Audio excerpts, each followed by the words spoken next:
Start with a chilling sound effect, a blood-curdling scream echoing in the distance. Welcome to a spine-chilling journey through real-life ghost encounters that will ruin your sleep. Tonight, we're diving headfirst into the darkest corners of the paranormal world. From haunted hotels to possessed homes, we'll be investigating the most terrifying and unexplained ghost stories ever recorded. Brace yourselves as we uncover the bone-chilling evidence and hear from those who have come face-to-face with the supernatural. Get ready to question everything you thought you knew about the afterlife, because the truth we're about to unveil is far more terrifying than anything you could ever imagine. Deep in the heart of Adams, Tennessee, a sinister entity known as the Bell Witch wreaked havoc on the Bell family for generations. It all began in 1817 with strange noises and unseen hands tugging at bedsheets. But this was just the beginning. This malevolent spirit, fueled by an unknown rage, began to torment John Bell, the patriarch of the family. Media keywords: old photographs of the Bell family and their farm, reenactment of unseen hands pulling at bedsheets. Whispers turned to growls, and the unseen entity began to physically assault John, leaving scratches and bruises on his body. The Bell Witch, it seemed, wanted him dead. The family was terrified. They tried everything to get rid of the entity, from prayer to even seeking help from a local witch, but nothing worked. Media keywords: images of claw marks on skin, blurry image of a dark figure in the distance. John Bell, once a strong and healthy man, began to waste away under the constant assault of the unseen entity. His hair turned white, his voice became raspy, and he was plagued by nightmares. The torment continued for years, with the Bell Witch's grip on the family tightening with each passing day. Media keywords: images depicting sickness, old photographs of beds and bedrooms, reenactment of John Bell struggling to sleep. Then, one cold December morning, John Bell was found dead. A vial of poison was discovered nearby, but the Bell Witch wasn't done. Even after John's death, the entity lingered, continuing to torment the remaining family members. The Bell Witch's reign of terror lasted for years, leaving an unforgettable mark on the family and the town of Adams. Media keywords: images of old poison vials, old photographs of cemeteries and tombstones, reenactment of a shadowy figure standing over a bed. To this day, the legend of the Bell Witch serves as a chilling reminder that some evils never truly die. They linger in the shadows, waiting to claim their next victims. This is a story that has been passed down for generations, and to this day, people still report strange and unexplained occurrences in the area. Media keywords: images of the woods at night, abandoned farmhouse, shadowy figure in the distance. Is it just a local legend, or is there something more sinister at play? Could it be that the Bell Witch still haunts the grounds where it once tormented the Bell family? We may never know for sure, but one thing is certain. The story of the Bell Witch continues to send chills down the spines of those who dare to hear it. Nestled high in the Rocky Mountains of Colorado stands the majestic Stanley Hotel, a place of breathtaking beauty and unsettling energy. Built in 1909, it was here that Stephen King drew inspiration for his iconic horror novel, The Shining. But the Stanley's dark history goes far beyond the pages of a book. Guests have reported countless encounters with the supernatural, from disembodied voices whispering in the dead of night to phantom children giggling in the hallways. Room 217, in particular, is shrouded in an eerie silence that sends chills down the spines of even the most skeptical visitors. It is said that the room is haunted by the spirit of a former housekeeper, Elizabeth Wilson, who met an untimely end in the room during a violent storm. Guests have reported seeing her apparition, dressed in a full maid's uniform, rearranging objects in the room or tucking them into bed with an icy touch. But Elizabeth is not the only resident ghost. The former owners of the Stanley, F.O. and Flora Stanley, are also said to roam the halls, their presence felt in sudden temperature drops and the faint scent of Flora's favourite perfume. Guests have claimed to hear the ghostly sounds of a party in full swing, with music and laughter echoing from the ballroom, only to find it eerily empty. Pianos play on their own, doors slam shut with no explanation, and shadowy figures dart past in the blink of an eye. The Stanley Hotel is a place where the veil between our world and the next seems thin, where the echoes of the past bleed into the present, and where the spirits of the departed refuse to check out. Is it the isolation of the mountain setting, or is the Stanley Hotel truly a haven for restless souls? Whatever the reason, one thing is certain. A stay at the Stanley is not for the faint of heart. It is an experience that will stay with you long after you check out, leaving you questioning the very nature of reality itself. Chapter 3. The Amityville Horror, a Nightmare on Ocean Avenue. In the quiet suburban town of Amityville, New York, a house stands as a chilling reminder of a gruesome crime and the paranormal activity that followed. It was here, at 112 Ocean Avenue, that the unthinkable occurred, forever etching the address into the annals of haunted history. In 1974, the home became a scene of unimaginable horror when Ronald DeFeo Jr. shot and killed 6 members of his family as they slept. 1 year later, the Lutz family moved into the home, unaware of the darkness that lingered within its walls. What followed was 28 days of unimaginable terror that would forever change their lives.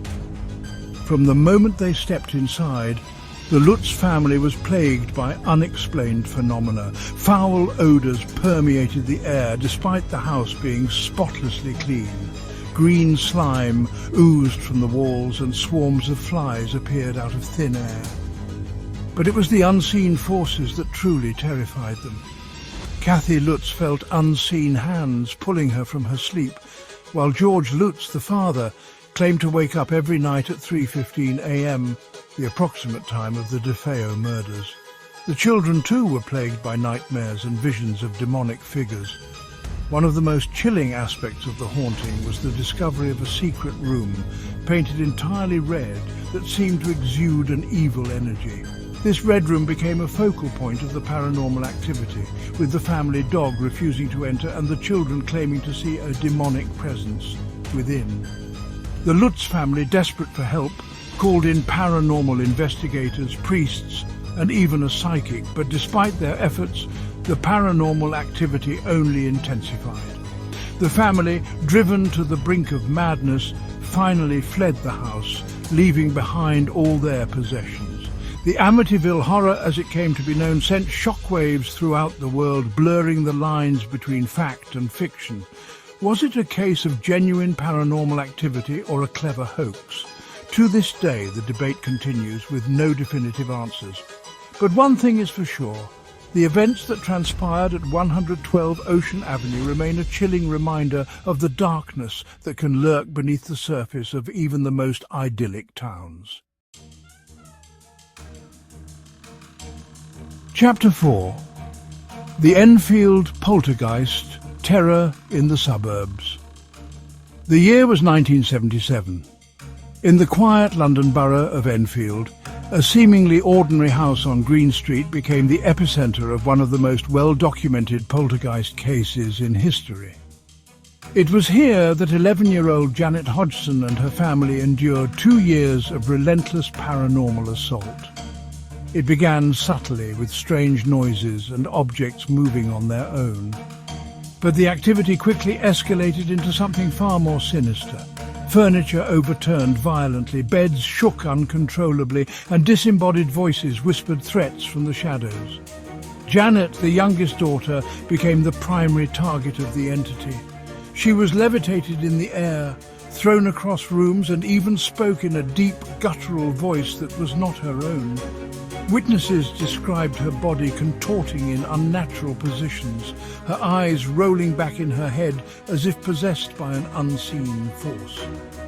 The Hodgson family, terrified and desperate for help, contacted the police, paranormal investigators, and even members of the media. The case quickly gained international attention, with reporters and skeptics alike flocking to Green Street, hoping to witness the paranormal activity firsthand. Among those who investigated the Enfield poltergeist were Maurice Grosse and Guy Lyon Playfair, two paranormal researchers from the Society for Psychical Research.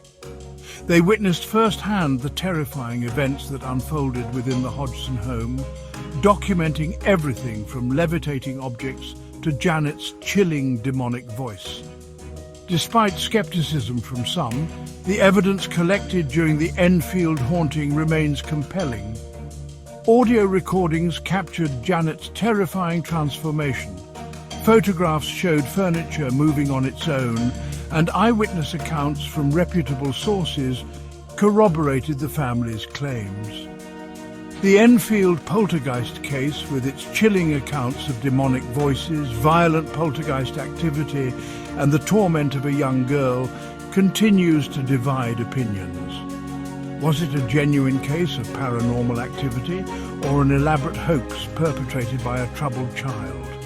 Whatever the truth may be, the Enfield poltergeist remains one of the most compelling and unsettling paranormal cases in history. A chilling reminder that some mysteries may never be fully explained. Chapter 5. The Winchester Mystery House.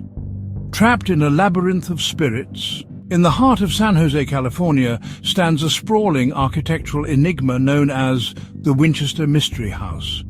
This 160-room mansion, with its twisting hallways, staircases leading nowhere, and doors that open to blank walls, is not just a house. It's a testament to one woman's desperate attempt to appease the spirits she believed were haunting her. Sarah Winchester, the heiress to the Winchester repeating arms fortune, was a woman consumed by guilt and fear. Following the deaths of her infant daughter and husband, she became convinced that the spirits of those killed by Winchester rifles were seeking revenge. On the advice of a medium, Sarah began an eccentric and relentless construction project that would last for 38 years, until her death in 1922. The medium told her to continuously build to appease the spirits and confuse them, preventing them from harming her. The result is a bizarre and unsettling labyrinth of rooms, doors, and staircases that seem to defy logic and reason. There are doors that open to brick walls, windows overlooking other rooms, staircases that lead to the ceiling, and chimneys that stop short of the roof. The house is a physical manifestation of Sarah's tormented mind, a desperate attempt to outwit the spirits she believed were closing in on her. But the spirits, if they were ever truly appeased, never left. Today, the Winchester Mystery House is a popular tourist destination, but it's also a place where visitors and staff alike report strange and unsettling occurrences. Doors slam shut on their own. Footsteps echo through the empty halls, and cold spots send shivers down the spines of those who dare to enter. Some say Sarah Winchester still walks the halls of her bizarre creation, a restless spirit forever trapped in the labyrinth of her own making. Others claim to have seen the apparitions of those killed by Winchester rifles, their eyes filled with a vengeful rage. The Winchester Mystery House, with its twisting corridors and unexplained phenomena, is a place where the line between reality and the supernatural blurs. It's a testament to the power of grief, the allure of the unknown, and the enduring fascination with the afterlife. And there you have it, folks. 5 bone-chilling tales that prove the paranormal is more than just a campfire story. These are just a glimpse into the vast and terrifying world of the unknown. If you dare, share your own ghost stories in the comments below. And remember, the next time you hear a bump in the night, it might not be your imagination.